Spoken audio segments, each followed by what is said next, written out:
Welcome to खोलो किताब। आज हम क्लास 7th की वर्कशीट नंबर 17 करेंगे, सामाजिक विज्ञान की, जो 17 सितंबर को आपको दी गई है। ये वर्कशीट हिंदी मीडियम के स्टूडेंट के लिए है। अगर आप इंग्लिश मीडियम के स्टूडेंट हैं तो यहाँ आपको एक लिंक दिख रहा होगा जिस पे आप क्लिक करके इंग्लिश मीडियम में इस वर्कशीट को सॉल्व होते हुए देख सकते हैं।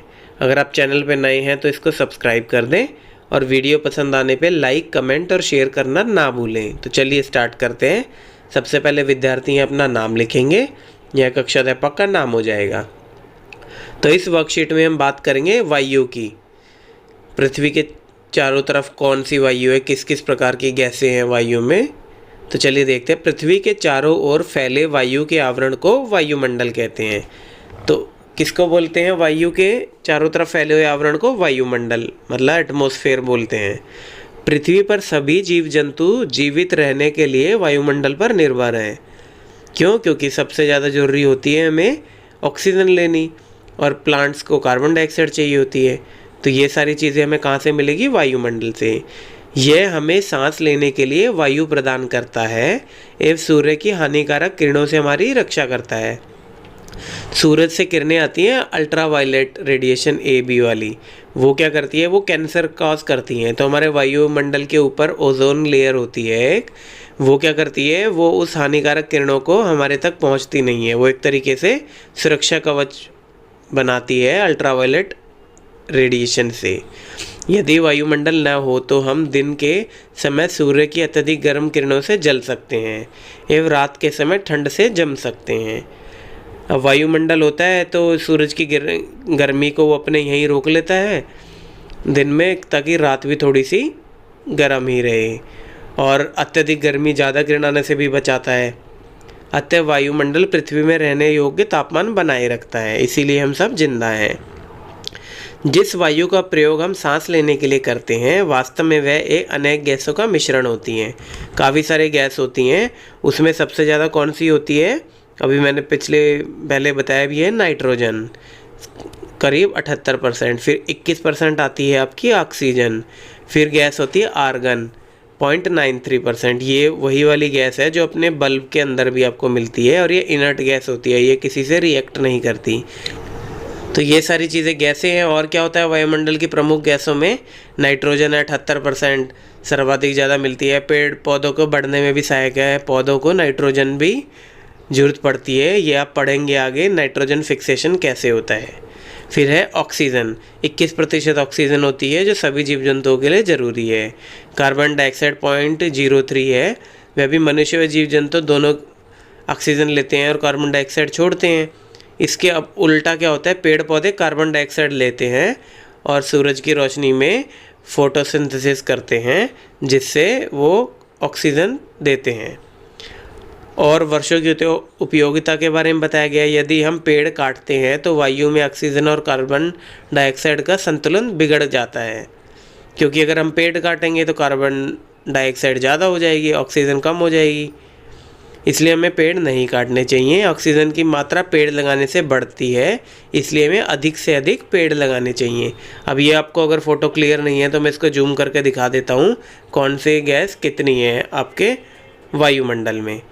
तो ये देखिए, इसमें साफ दिख रहा है नाइट्रोजन 78% है, ऑक्सीजन 21% है, फिर आर्गन 0.93% है, और कार्बन डाइऑक्साइड कितनी है? 0.03%, और बाकी सभी गैसेज हैं 0.04% के अंदर। और कार्बन डाइऑक्साइड एक महत्वपूर्ण गैस है। वो क्यों है? कार्बन डाइऑक्साइड वायुमंडल में फैलकर पृथ्वी से विकिरित ऊष्मा को पृथ्वी पर रोककर ग्रीन हाउस गैस प्रभाव पैदा करती है। अब कार्बन डाइऑक्साइड क्या करती है? जो ऊपर से सूरज की गर्मी आती है उसको एक तरीके से पकड़ लेती है और पृथ्वी के पास ही गर्मी पैदा करे रखती है, जिसे हम बोलते हैं ग्रीन हाउस इफेक्ट या ग्रीन हाउस प्रभाव। इससे क्या होता है? इस कार्बन डाइऑक्साइड को इसीलिए ग्रीन हाउस गैस भी बोलते हैं। इससे क्या होगा? इससे हमारी धरती इतनी ठंडी नहीं रहेगी। अगर कार्बन डाइऑक्साइड ना हो तो हमारी पृथ्वी इतनी ठंडी हो जाएगी जिस पे ना रह पाएंगे हम, ना पेड़ पौधे उग पाएंगे।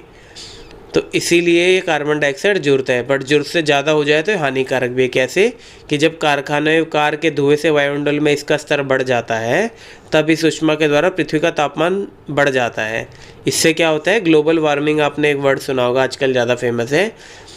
जिससे क्या होगा, तापमान की वृद्धि हो जाएगी। जब ये बढ़ जाएगा तो जो ठंडे प्रदेश में जमा बर्फ़ है वो पिघलने लग जाएगी, जिसके स्वरूप समुद्र का जलस्तर में बढ़ जाएगा और जो तटीय क्षेत्र हैं आपके, उसमें बाढ़ आ जाएगी।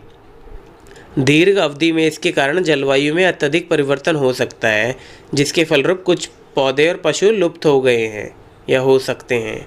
तो कार्बन डाइऑक्साइड कम हो तो भी नुकसान है और ज़्यादा हो तो और ज़्यादा नुकसान है। आइए प्रश्नोत्तर कर लेते हैं। निम्नलिखित प्रश्नों के उत्तर दीजिए। वायुमंडल क्या है? तो हमने पढ़ा ही है वायुमंडल क्या है। पृथ्वी के चारों ओर फैले वायु के आवरण को वायुमंडल कहते हैं। फिर प्रश्न नंबर 2 क्या है, पृथ्वी पर तापमान की वृद्धि के क्या कारण हैं? तो आपने बता ही दिया है, बताया ही हमने पूरी पढ़ा के कि कार्बन डाइऑक्साइड क्या करती है जिससे तापमान में वृद्धि होती है। तो वही सब हम लिख देंगे। क्या क्या कारण है? एक तो सूर्य की अत्यधिक गर्म किरणें और कारखानों एवं कार के धुएं जो कार्बन डाइऑक्साइड का स्तर बढ़ा देती हैं, जिससे ग्लोबल वार्मिंग होती है। फिर प्रश्न 3 क्या है, रिक्त स्थान की पूर्ति कीजिए। संकेत भी दिया है आपको, इन्हीं में से ढूंढना है। कार्बन डाइऑक्साइड, भूमि मंडलीय तापन और ऑक्सीजन। पेड़ पौधे डैश गैस छोड़ते हैं। तो इसमें क्या आएगा, पेड़ पौधे क्या छोड़ते हैं? पेड़ पौधे ऑक्सीजन छोड़ते हैं और कार्बन डाइऑक्साइड लेते हैं। फिर दूसरा क्या है, डैश गैस ग्रीन हाउस प्रभाव पैदा करती है। ये आगे आप किसी कंपटीशन की तैयारी भी करेंगे तो ये सवाल बड़ा इम्पॉर्टेंट है। कौन सी गैस ग्रीन हाउस प्रभाव पैदा करती है? तो इसका उत्तर होता है कार्बन डाइऑक्साइड। फिर प्रश्न 3 क्या है, पृथ्वी के वायुमंडल के तापमान में वृद्धि को क्या कहते हैं?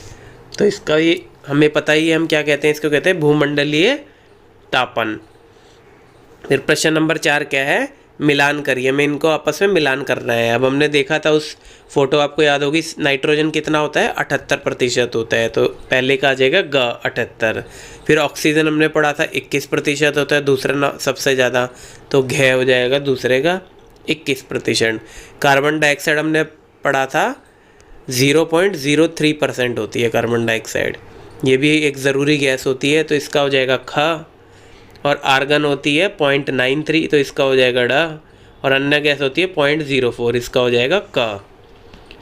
इसी के साथ हमारी ये वर्कशीट आज की कंप्लीट हुई। मिलते हैं नेक्स्ट वीडियो में नेक्स्ट वर्कशीट के साथ। Don't forget to like, comment, share and subscribe the channel. Thank you.